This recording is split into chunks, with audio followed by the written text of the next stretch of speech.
Hey everybody, it's Andy, Cloudy Mulder. Quick collection update. It will be short this time. I've got a ton of things on the go, but nothing I'm really ready to show yet. But I had a few things in this week, and I thought I would go ahead and show it to you guys. What we're listening to in the background is Callous, Through Blood, Sweat, Piss, and Pain. This is a UK, let's see how they describe themselves on Bandcamp. Actually, let me show you guys as well. So they are a down-tuned stoner metal fused with thrash, sludge and doom elements, forming a truly obnoxious, quite furious and outright terrifying sound. I was browsing around on Bandcamp the other week and I came across these and the next band I'm going to show as well, and I noticed they only had one copy of this left. I thought I'll grab it, and also noticed on their Facebook page that they said they'd shipped out their 200th copy of their CD. This one went to a gentleman in Edinburgh. I've never been called a gentleman before, but I will take that. But they were obviously delighted to sell it to such a fine chap as myself. But that's kind of great to see that they've managed to sell everything. So even though I'm advertising it here, you may not be able to get a copy, but you can listen to it digitally on Bandcamp, and it's well worth it. I've gone on and I bought their last album, A Breath of Fresh Air, and this Hog Apocalypse as well, because this is absolute quality. It's only a 5-track EP that we have here, but yeah, it's really good. I'm actually playing streaming it because my CD player craps out on CDRs, unfortunately, and I wanted to be able to hear it without it being the remix rap version, as it would be cutting in and out. There we go. Sounds fantastic. I love it. Have a listen in the background if you could hear me blathering on over the top of it. Second band that I picked up through the same browsing session. Now this is something you would not expect to see from me at all. This is a band called Master Boot Record. This is Floppy Disk Overdrive. It's actually on Metal Blade Records, which surprised me. So this is an Italian band. I say band, I don't think they're really a band. The whole setup is made to look like sort of an old MS-DOS boot disc. If you can make out the names, those are actually the names of the songs on the left there, which are the names of the files that would have been on a master boot disc. Being a bit of a geek, I know that too. Again, it's just one of these nasty card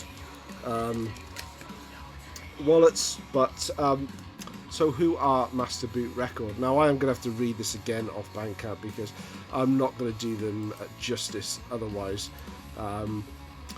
So according to their bio, Master Boot Drive are a 486 DX 33 MHz 64 megabyte processing avant-garde chip-tuned synthesized heavy metal and classical symphonic music. 100% synthesized, 100% dehumanized. This is almost everything. I mean, look at the tags down here. The tags are alternative, black metal, death metal, thrash metal, chip-tuned, cyberpunk, dark synth, electronic, experimental, industrial, progressive, synthwave. Let's say they're from Rome, and honestly, if you listen to it, you would have said that you would never have seen this on my channel, but I love this. It's instrumental, and it's all, I guess, computer generated, but it's heavy in places. It's almost like epic metal in places, but it is very, very 80s kind of synth sound to it as well. I cannot describe it.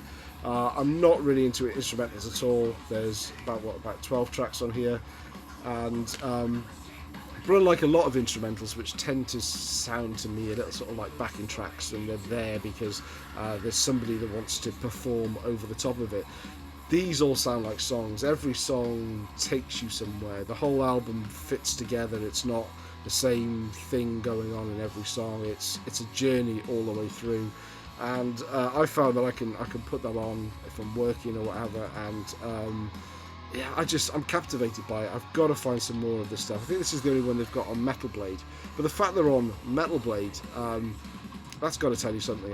There's a lot of other private releases. There's a lot of stuff actually that's on vinyl as well, which to me, if it's all that electronic anyway, well, I don't really get the point of getting on vinyl. It's not something I would stick on vinyl anyway, but I'm going to look out for some more of Master Boot Record, because yeah, it's just so different from anything else I've got in my collection, but it's still heavy, but it's synthy.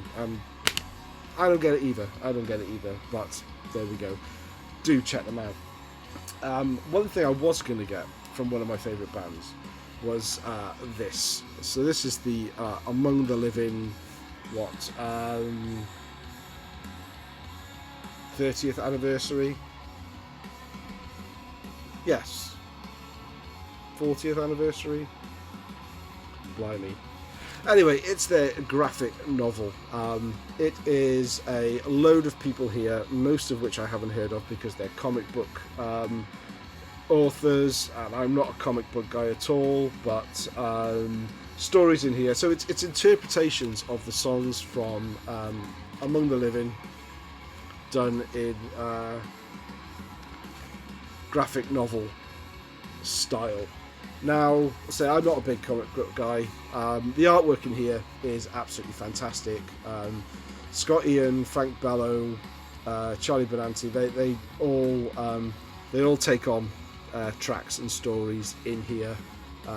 Corey Taylor does one as well, Rob Zombie, and a host of let's say people I haven't heard of from the Brian Posen, yes, that guy. All do their interpretations of Anthrax songs. Now, I would have much preferred if this book was all interpretations of the songs by the Anthrax guys, because that probably would have worked better for me, because many of the other interpretations that people put in, I'm left scratching my head at the end of it and honestly thinking, what the fuck did I just read? That was just bizarre. Very well drawn. Some of the stories though I don't really get. I don't really think, well, that makes me think of that song in particular. Now, everyone's open to their own interpretation.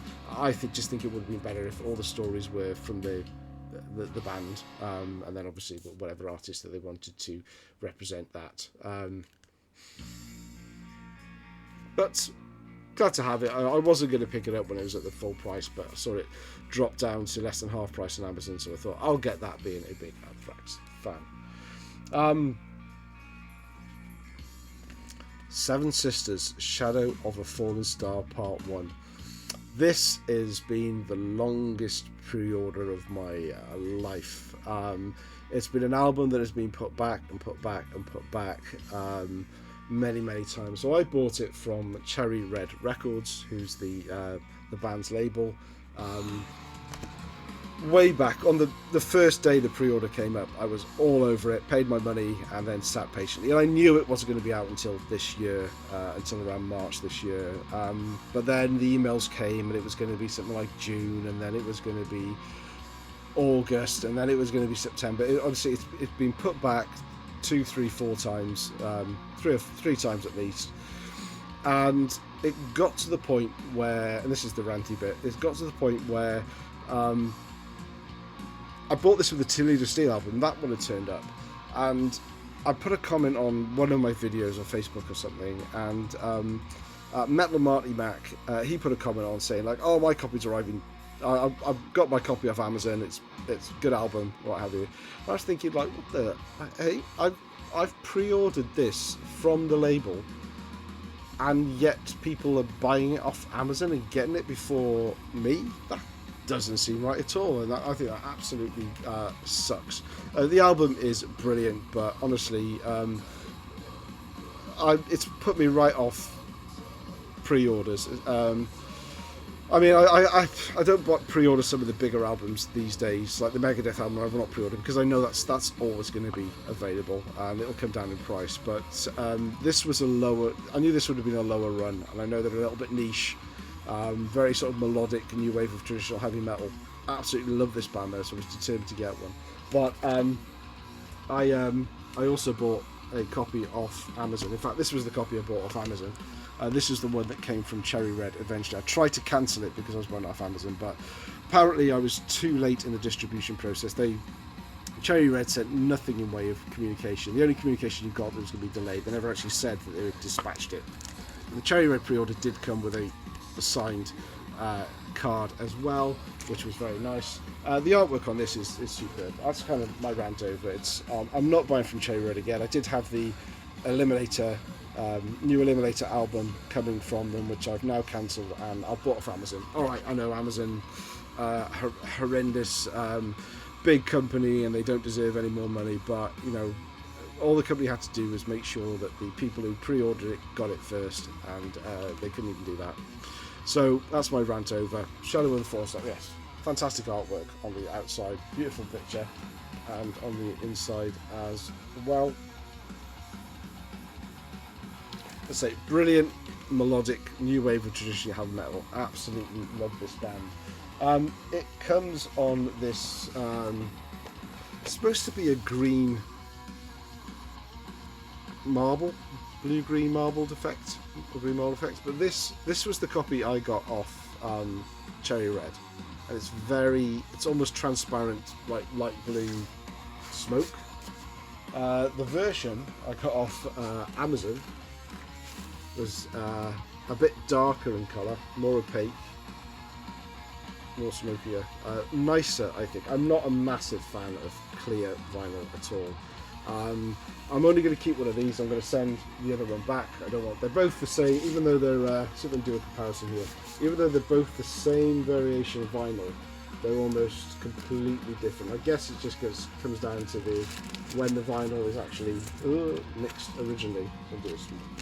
When the vinyl is actually mixed originally, how the colours go in. So you see, that actually looks like two different variants, but it's the same variant, it's just come out differently. I think I'm going to send the lighter one back. Lyrics and the band pictures there and the thank yous and all that, but a long awaited.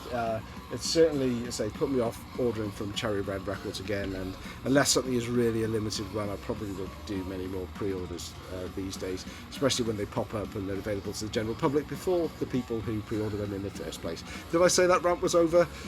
It is now.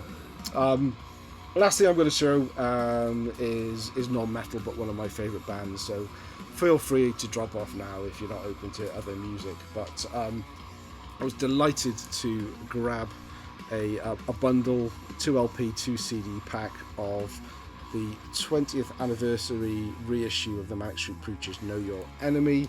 Now, when this album first came out in 2001, it was a single album, and I was happy with it. I've always wanted a copy on vinyl. There is a vinyl copy, but it's extortion. It hasn't been reissued previously. But I was kind of happy with it. It's got 16 tracks on it, but it was never one of their biggest successful albums. But when they came to reissue it, the story came out that it was actually intended to be 2 albums originally. One called Door to the River and one called Solidarity. Door to the River being along the lines of the style that Manic Street Preachers were releasing at the time, and Solidarity being a bit of a homage to some of their earlier sound. But before it, after everything had been recorded, before it got released, they got cold feet, and they kind of picked out songs together and put it out as a single album, and that's probably why apparently it didn't reach critical acclaim, because it was a bit of a hot spot between sort of old style and new style stuff. Yeah, so now it's a double album. in the format that the band originally intended it to be. So I got the double LP and CD pack. I got that on pre-order, but that was directly from the band, so that was quite cool. That was the only place you could get it at the time. So originally one album, and then they did release a couple of the other songs, like "The Masses Against the Classes" as a CD single, and "We Are All Bourgeois Now" came on the Lipstick Traces, Manic Street Preachers sort of compilation of B-sides and rarity. So some of the songs that had been previously released, but there are songs on here that I've never heard before, and it's great to hear it as they originally intended. The EP has finished. Let me show you again what that was. That was Callous Through Blood, Sweat, Piss and Pain. Now, you may not be able to get a copy of this off Bandcamp, but they do have other things available. And if you've enjoyed listening to that as much as I have, then do go onto Bandcamp and give them a shout. Short update in terms of things to show. That's all you're getting. Thanks for watching. See you soon.